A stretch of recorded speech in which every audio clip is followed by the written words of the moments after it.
Hi everyone, book recommendation video for you. This time it's historical. Now that can be historical proper or historical fantasy. There are quite a range of historical books out there. Obviously the historical fantasy has some element that is not true, whether that be time travel, as in the Outlander books, or someone who can see the future, so a sort of supernatural more element. So there's that aspect, and there are historical books that are as accurate as possible. The other thing you have to be aware of with historical books is not necessarily everything they write in the book will be true. It'd be up to you to go and check out the historical facts, as it were. So if you're reading a wonderful story about the Tudors, don't take the book that you're reading as fact. After all, it is in the fiction department. If you want to know more, say, about the Tudors, and you've read the books in the historical fiction section, go into the history section in the non-fiction department and go and research the Tudors for all your facts.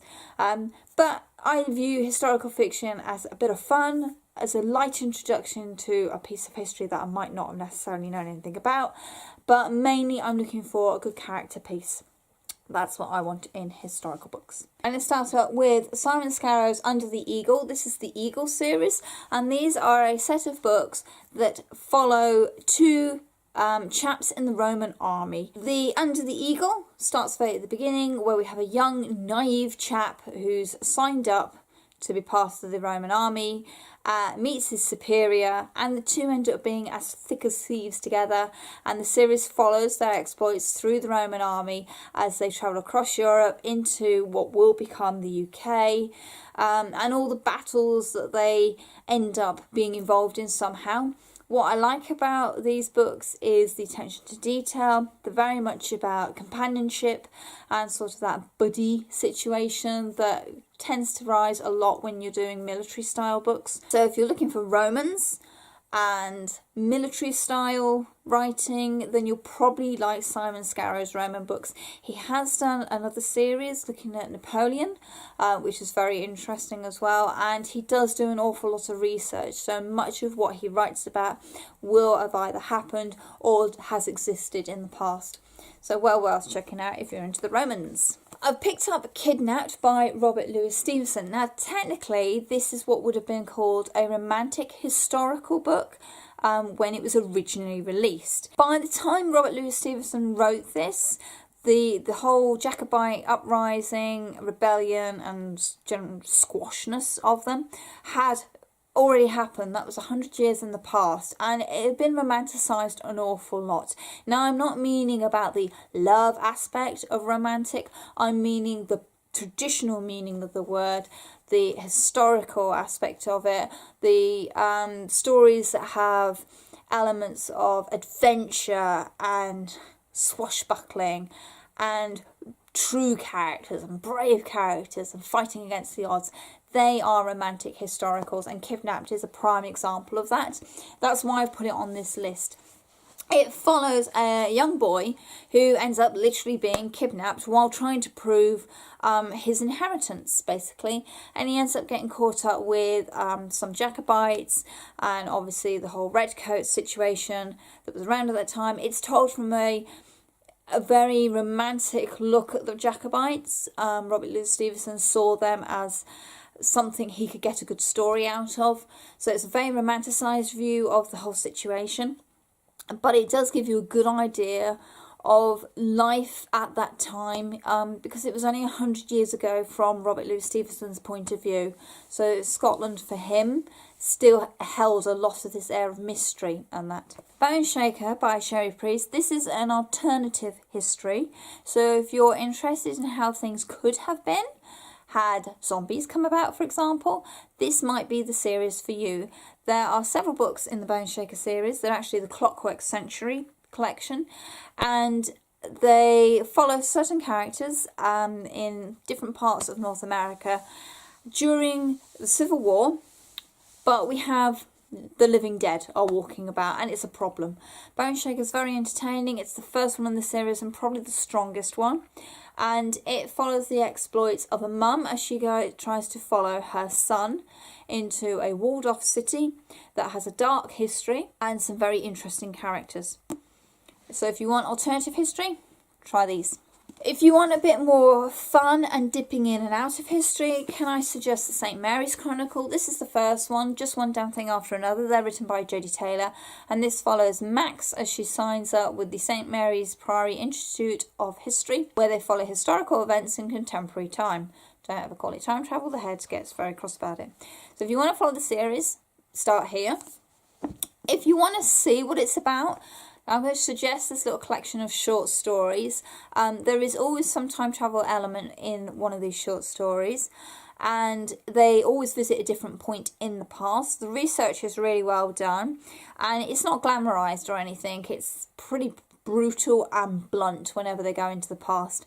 But if you want to get a taste of what it is, try some short stories in here. This is Dodger by Terry Pratchett. It's a standalone novel following Dodger, who lives in Dickensian London. This is very honest, brutal, pretty grim, but very well told, very witty. A pretty good adventure story as well, certainly for the older end of the YA spectrum, I would say, because some of the subjects tackled in here, younger readers are probably not ready for.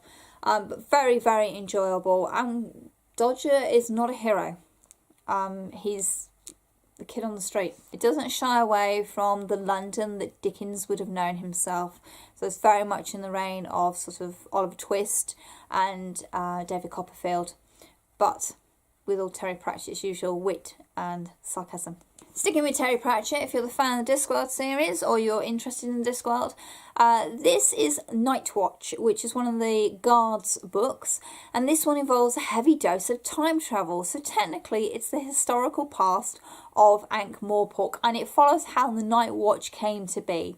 It's very entertaining, very clever spin on the high time travel aspect, and it's very entertaining seeing how certain tropes are used within the story.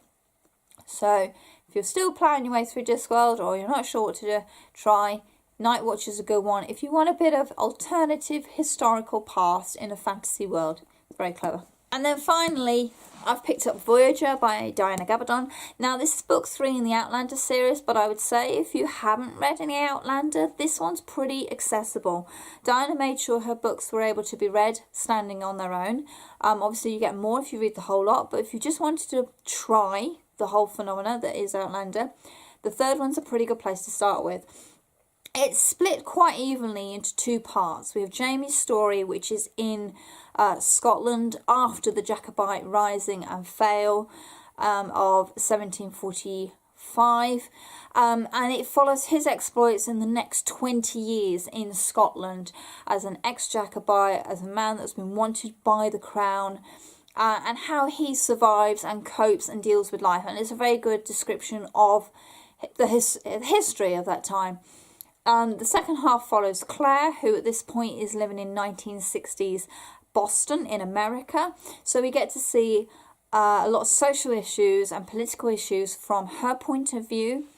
And that's quite interesting as well for someone who's never been to America and actually doesn't know much about the 50s and 60s of the time, and to see how stilted it actually was. And particularly when you've read the earlier books where Claire is this modern woman in the past, and yet she's treated better in the past than she is in her own time, which is certainly a big eye-opener. Voyager's very easy to read. The previous one, Dragonfly and Amber, is slightly more confusing if you weren't expecting it. But this one's very straightforward, it's very clear to follow, and it's a very good look at 2 different periods in history that actually are really alien when you think about it. So yeah, not sure where to start with Outlander. Try this one. I think you might be pleasantly surprised. So they're my recommendations for historical fiction. There are an awful lot more out there, and I haven't even touched on the sort of romance historical fiction, of which there are loads of. There are many more time travel historical fictions out there, and there are also many more historical fiction books. So, you know, have a good rummage on the shelves. You may have to go into the general fiction section because it tends not to be categorised on its own bookcase, which is mildly annoying. You end up spending ages scouring bookcases to find what you want. But I hope I've given you some pointers of where to start and perhaps what you might want to try to find out your area of historical fiction that you like. As always, my social media links are in the box down below, as is the link to my new book blog. You can find more stuff about me, reviews, general gossip, stuff on books will be on there. As always, thank you very much for watching and happy reading. Bye everyone.